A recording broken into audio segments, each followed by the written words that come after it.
ఆంధ్రప్రదేశ్లో నిన్న కూటమి మేనిఫెస్టో అంటూ ఒకటి హడావుడి చేశారు కూటమికి సభ్యులు. మనకు తెలిసిందే, చంద్రబాబు పవన్ కళ్యాణ్ ఇద్దరు మేనిఫెస్టో అంటూ ఒకటి కూటమి మేనిఫెస్టో అంటూ ప్రకటించడం జరిగింది. ఇక్కడ చాలా ఇంట్రెస్టింగ్ అంశాలు ఇప్పుడు వెలుగులోకి వస్తున్నాయి. అసలు చంద్రబాబు నాయుడుకు మోదీ ఫోటో పెట్టేందుకు అర్హత ఎందుకు లేదు, మోదీ ఫోటో పెట్టకూడదు అని పైనుంచి గట్టి ఆదేశాలే వచ్చాయా? వెలుగులోకి ఇప్పుడు సంచలన నిజాలు బయటకు వచ్చాయి. మేము టచ్ చెయ్యం బాబు, నిన్ను మేము టచ్ చెయ్యము, ఆ పాపము నీదే అంటూ కేంద్ర పెద్దలు గట్టిగానే చెప్పినట్టుగా సమాచారం అందుతోంది. కూటమి కేవలం జతగట్టాము కానీ నువ్వు పిచ్చిగా జనాలకు ఇచ్చే హామీలకు మేము ఒత్తాసుగా నిలబడము. ఆల్రెడీ జగన్మోహన్ రెడ్డి గారు 2014 మేనిఫెస్టో చూపిస్తూ చెడుగుడు ఆడుతున్నాడు ప్రజలతో. ప్రజల ముందుకు తీసుకెళ్ళి అది ప్రజలకు చూపిస్తూ అందరి చేత చివాట్లు పెట్టిస్తున్నాడు అక్కడ. ఇప్పుడు కొత్తగా మరోసారి ముప్పు తెచ్చుకోవద్దు, మేము తెచ్చుకోలేము అంటూ కూడా తాజాగా ఆంధ్రప్రదేశ్ జగన్మోహన్ రెడ్డి గారి దెబ్బలకు కేంద్రం మైండ్కు బ్లాక్ అయితే అయిపోయినట్టుగా తెలుస్తుంది. దీంతోనే తాజాగా 2024 కూటమికి సంబంధించిన మేనిఫెస్టోలో కనీసం మా ఫోటో కూడా పెట్టవద్దు అంటూ కూడా పైనుంచి గట్టి ఆదేశాలు వచ్చినట్టుగా సమాచారం అందుతుంది. చంద్రబాబుకు విశ్వసనీయత లేదని సంకేతాలు క్లియర్గా అర్థమవుతుంది.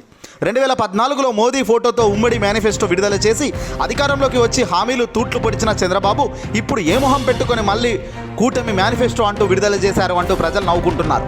అడుగడుగున ప్రజలను మోసం చేసిన టీడీపీ అధినేత బీజేపీకి అంటిన మరక చంద్రబాబును నమ్మలేనని బీజేపీ నిర్ధారణ చేసింది. కావాలనే మేనిఫెస్టోపై పార్టీకి సంబంధించి ముద్ర లేకుండా జాగ్రత్త పడింది. ప్రధాని మోదీ ఇతర నేతలు చిత్రాలు ఉండకూడదని పర్ఫెక్ట్గా వాళ్ళు చెప్పడం జరిగిందట. ఖచ్చితంగా పట్టుబట్టి మరి చంద్రబాబు నాయుడు గారికి పట్టుబట్టి మరి ఎవరి ఫోటోలు వేయకూడదు. బీజేపీకి సంబంధించి ఏ సూపర్ 6 లేదు, 9 లేదు, 10 లేదు, మీ కర్మ మీదిరా బాబు, అనవసరంగా మమ్మల్ని లాగకండి, మమ్మల్ని గిచ్చకండి అంటూ కేంద్ర పెద్దలు కరాఖండిగా చెప్పారట.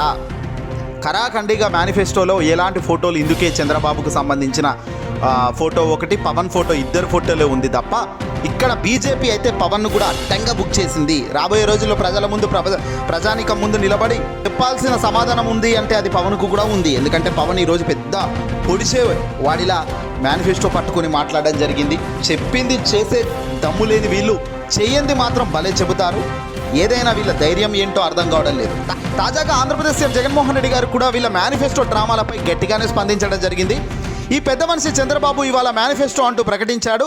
చంద్రబాబు విశ్వసనీయత, సాధ్యం కాని హామీలు ఏ స్థాయిలో ఉన్నాయంటే పైనుంచి బీజేపీ వాళ్ళు ఫోన్ చేసి నీ ఫోటో పెట్టుకో మాత్రమే, మా ఫోటోలు వద్దు, దేశ ప్రధాని నరేంద్ర మోదీ ఫోటోను అయితే నీ మేనిఫెస్టోలో పెట్టవద్దు అని తేల్చి చెప్పారట. అంటే ఈయన సాధ్యం కాని హామీలు ఇస్తున్నట్లే కదా అంటూ జగన్ క్లియర్ కట్గా చెప్పడం జరిగింది నిన్నటి సభలో. అదంతా మోసమే అని రుజువు అవుతుంది కదా.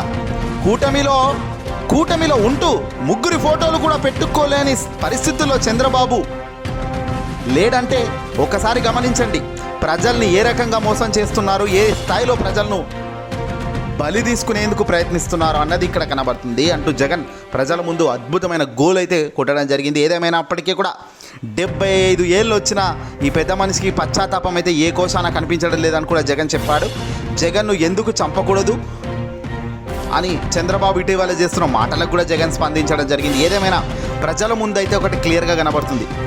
దొంగ మాటలు, దొంగ హామీలు, అబద్ధపు ప్రచారాలు చేయడం చంద్రబాబు దిట్ట అయితే, వాస్తవంకి చెప్పింది చేయడం, చెప్పామంటే ఖచ్చితంగా అమలు కావాలి, అమలు అయితేనే ప్రజల ముందు మనకు విలువ, విశ్వసనీయత ఉంటుంది అని భయపడే వ్యక్తి జగన్. కాబట్టి ప్రజలు జగన్కే జై కొడుతున్నారు, జగన్ వైపు నిలబడుతున్నారు.